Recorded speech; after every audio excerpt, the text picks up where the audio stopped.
Tucker Carlson's version of They've Drank the Dragon's Kool-Aid.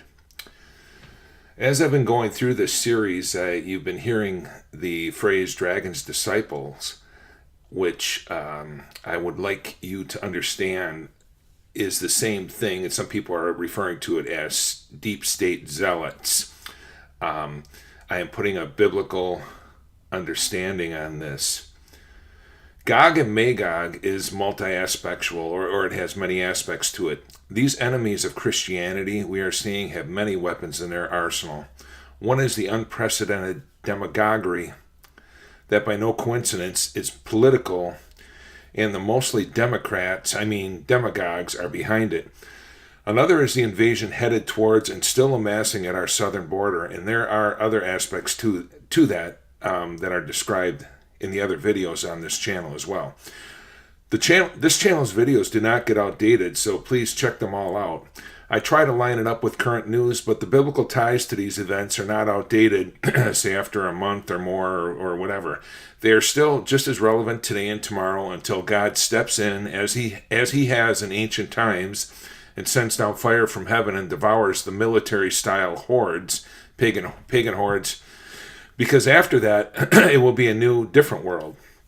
If you haven't seen a video in a while on this channel, it's likely because of lack of encouragement by you, so please send your love through comments, sharing, liking, etc. I don't get paid for this, and the truth is usually not very popular, especially biblical truth, because you are in essence saying others are wrong in their understanding, and they are too stubborn, prideful, and only care about their own agendas to relent on that. And make no mistake, this assault is ultimately against Christianity. Most do not realize that, but some know. And just as it says in Revelation 20, verse 9, quote, surround the camp of the saints in the beloved city, does not only mean a physical surrounding of pagan hordes, because it also says the beloved city, showing us it is a spiritual assault on the church too. So you often hear that Gog and Magog, the scenario, the prophecy during that period when Satan is loose for a little season, is also multi-aspectual.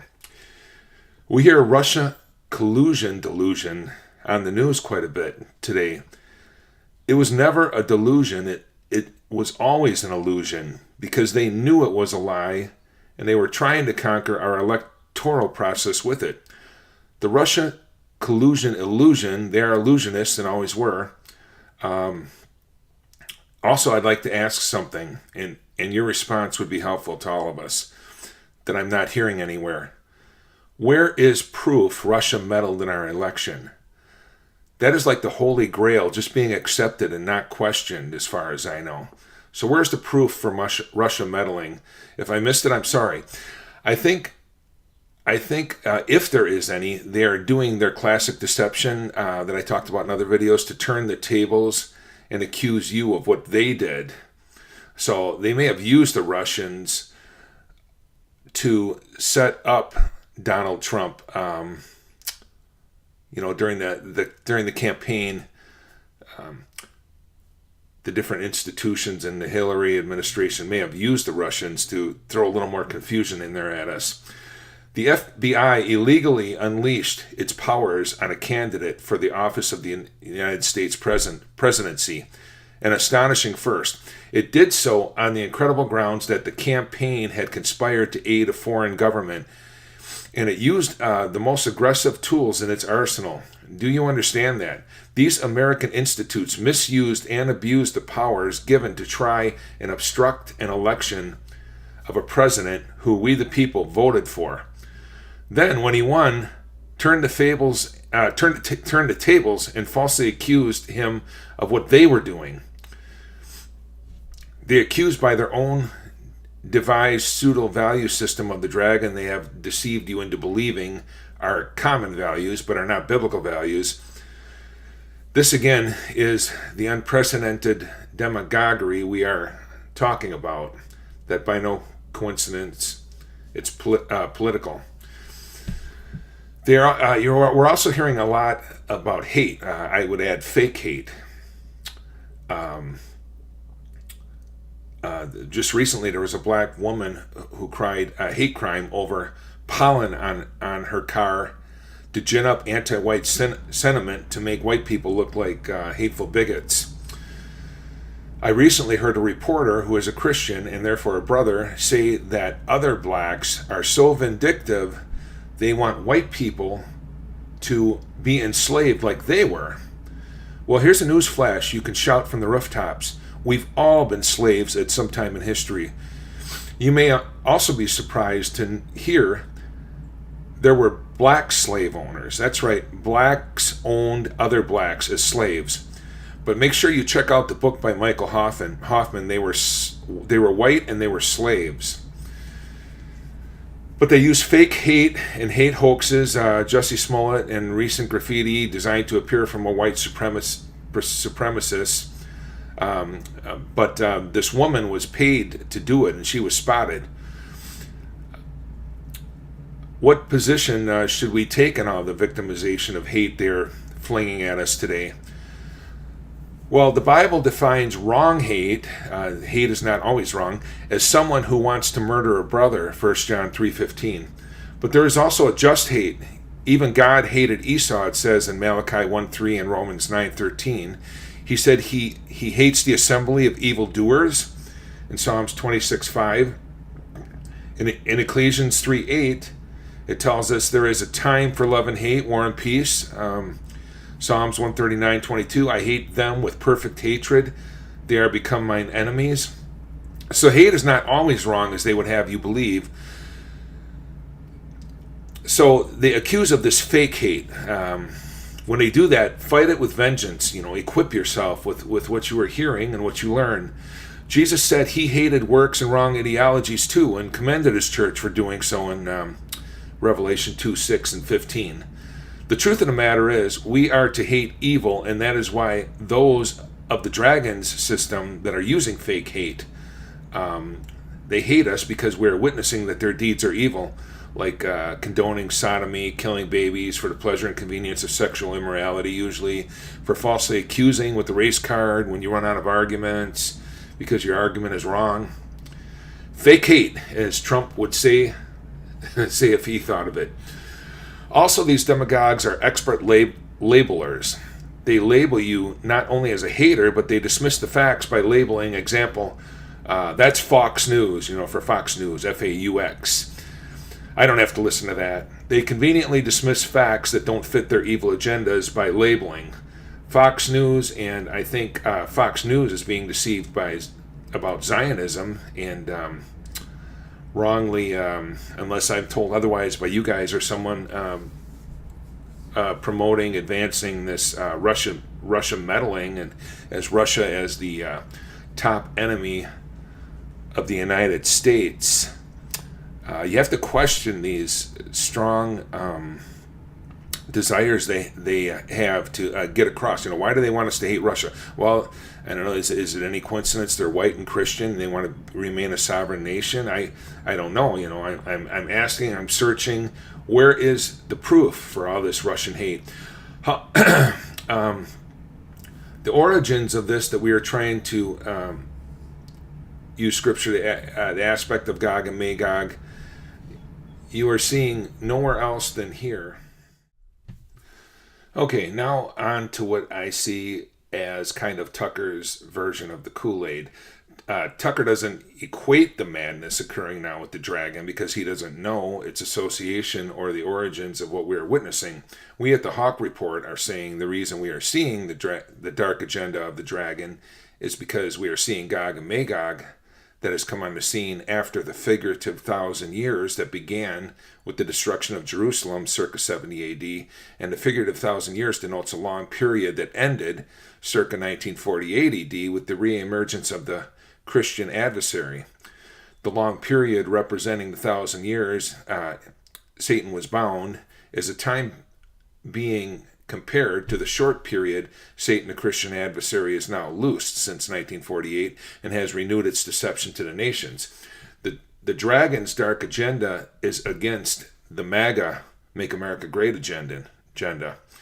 The same reason they hate Russia for being a Christian nation, they want that wants to stay sovereign and not be overrun with foreigners, like they have done to much of Europe now. They just keep that in mind. Europe is our example of, if we relent to this kind of demagoguery and insanity. The dragon's disciples, represented much by the left, can be converted, but it requires a far more clever approach with a far lower rate of success than normal.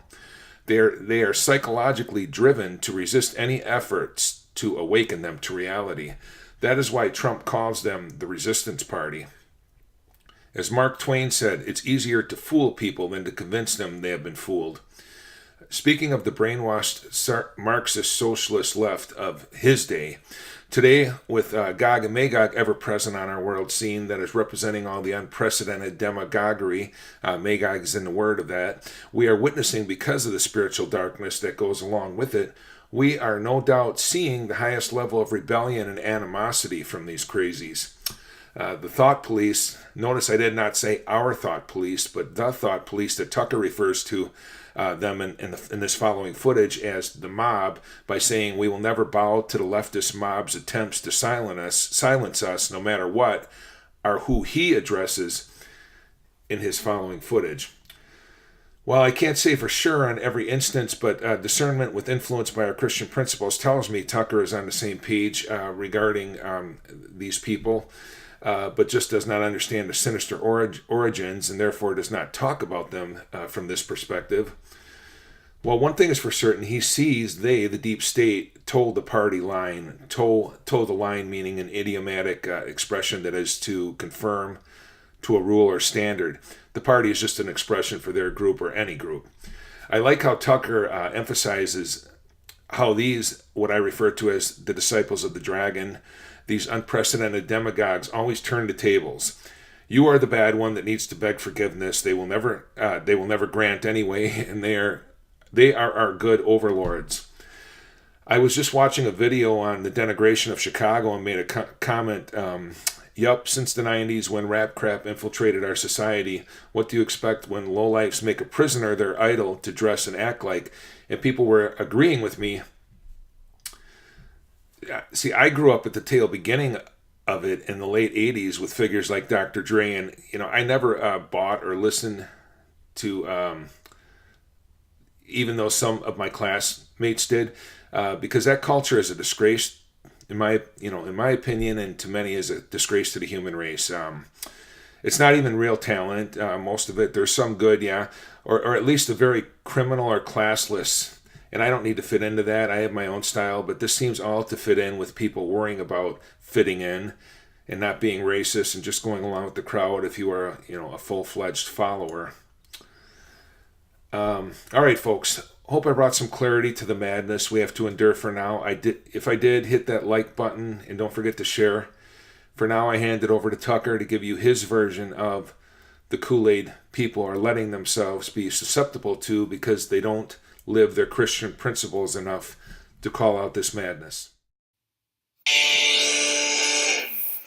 Good evening and welcome to Tucker Carlson Tonight. As anyone who's ever been caught in its gears can tell you, the great American outrage machine is a remarkable thing. One day you're having dinner with your family, imagining everything is fine. The next, your phone is exploding with calls from reporters. They read you snippets from a press release written by Democratic Party operatives. They demand to know how you could possibly have said something so awful and offensive. Do you have a statement on how immoral you are? It's a bewildering moment, especially when the quotes in question are more than a decade old. There's really not that much you can do to respond. It's pointless to try to explain how the words were spoken in jest or taken out of context, or in any case bear no resemblance to what you actually think or would want for the country. None of that matters. Nobody cares. You know the role you're required to play. You are a sinner begging the forgiveness of Twitter. So you issue a statement of deep contrition. You apologize profusely for your transgressions. You promise to be a better person going forward. With the guidance of your contrition consultants, you send money to whatever organization claims to represent the people you supposedly offended. Then you sit back and brace for a wave of stories about your apology, all of which are simply pretexts for attacking you again. In the end, you get fired. You lose your job. Nobody defends you. Your neighbors avert their gaze as you pull into the driveway. You are ruined. And yet, no matter how bad it gets, no matter how despised and humiliated you may be, there is one thing you can never do, one thing that is absolutely not allowed. You can never acknowledge the comic absurdity of the whole thing. You can never laugh in the face of the mob. You must always pretend that the people yelling at you are somehow your moral superiors. You have to assume that what they say they're mad about is what they're actually mad about. You have to take them at face value. You must pretend this is a debate about virtue and not about power. That your critics are arguing from principle and not from partisanship.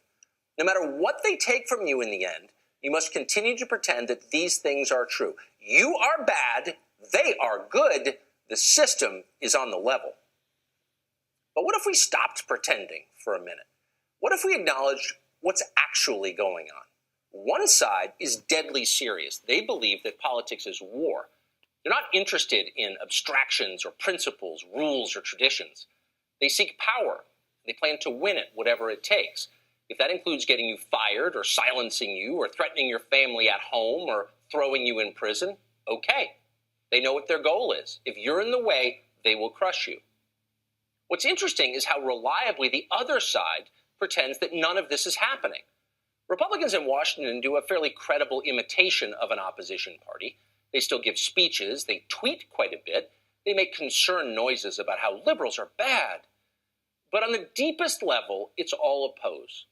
In their minds, where it matters, Republican leaders are controlled by the left. They know exactly what they're allowed to say and believe. They know what the rules are. They may understand that those rules are written by the very people who seek their destruction. They ruthlessly enforce them anyway. Republicans in Washington police their own with a never-ending enthusiasm. Like trustees at a prison, they dutifully report back to the warden, hoping for perks. Nobody wants to be called names. Nobody wants to be Trump. How many times have you seen it happen? Some conservative figure will say something stupid or incomplete or too far outside the bounds of received wisdom for the moral guardians of cable news. Twitter goes bonkers. The mob demands a response. Very often, the first people calling for the destruction of that person are Republican leaders. You saw it with the Covington Catholic High School kids. You see it all the time. Kevin McCarthy spends half his day telling Republican members not to criticize progressive orthodoxy. Paul Ryan did the same before him. A couple of years ago, the entire Democratic Party decided to deny the biological reality of sex differences, an idea that's as insane as it is dangerous. Republican leaders decided not to criticize them for it. They might get upset. This is a system built on deceit and enforced silence. Hypocrisy is its hallmark. Yet in Washington, it's considered rude to ask questions about how exactly it works. Why are the people who consider Bill Clinton a hero lecturing me about sexism? How can the party that demands racial quotas denounce other people as racist? After a while, you begin to think that maybe their criticisms aren't sincere. Maybe their moral puffery is a costume. Maybe the whole conversation is an absurd joke. Maybe we're falling for it. You sometimes hear modern progressives described as new Puritans. That's a slur on colonial Americans. Whatever their flaws, the Puritans cared about the fate of the human soul and the moral regeneration of their society. Those are not topics that interest progressives. They're too busy pushing late-term abortion and cross-dressing on fifth graders. These are the people who write our movies and our sitcoms. They are not shocked by naughty words. They just pretend to be when it's useful. It's been very useful lately. The left's main goal, in case you haven't noticed, is controlling what you think. In order to do that, they have to control the information that you receive. Google and Facebook and Twitter are fully on board with that. They're happy to ban unapproved thoughts, and they don't apologize for it. They often do. So do the other cable channels and virtually every major news outlet in this country. One of the only places left in the United States where independent thoughts are allowed is right here, the opinion hours on this network. Just a few hours in a sea of television programming. It's not much, relatively speaking. For the left, it's unacceptable. They demand total conformity. Since the day we went on the air, they've been working hard to kill this show. We haven't said much about it in public. It seemed too self-referential. The point of this show has never been us. But now it's obvious to everybody. There's no pretending that it's not happening. It is happening. And so going forward, we'll be covering their efforts to make us be quiet. For now, though, just 2 points to leave you with. First, Fox News is behind us, as they have been since the very first day. Toughness is a rare quality at a TV network, and we are grateful for that. Second, we've always apologized when we're wrong, and we'll continue to do that. That's what decent people do. They apologize. But we will never bow to the mob. ever, no matter what.